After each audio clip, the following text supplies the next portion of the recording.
Nehemiah chapter 2. And it came to pass in the month of Nisan, in the 20th year of King Artaxerxes, when wine was before him, that I took the wine and gave it to the king.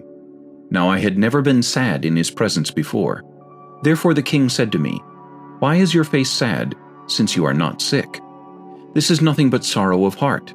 So I became dreadfully afraid, and said to the king, May the king live forever.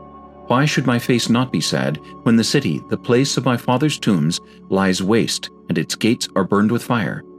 Then the king said to me, What do you request?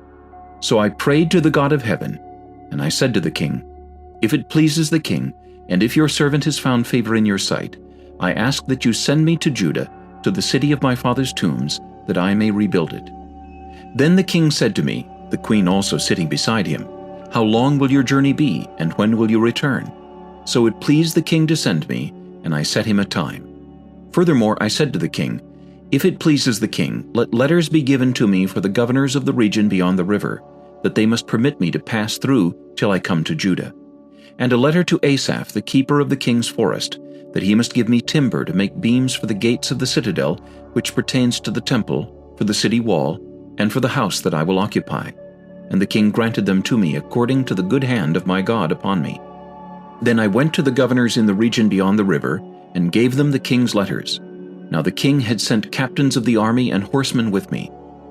When Sanballat the Horonite and Tobiah the Ammonite official heard of it, they were deeply disturbed that a man had come to seek the well-being of the children of Israel. So I came to Jerusalem, and was there 3 days. Then I arose in the night, I and a few men with me.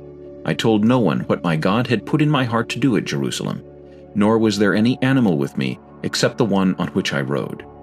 And I went out by night through the valley gate to the Serpent Well and the refuse gate, and viewed the walls of Jerusalem which were broken down, and its gates which were burned with fire.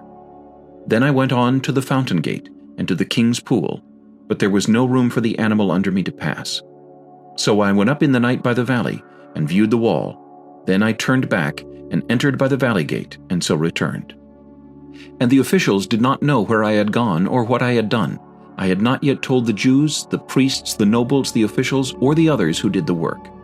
Then I said to them, You see the distress that we are in, how Jerusalem lies waste, and its gates are burned with fire.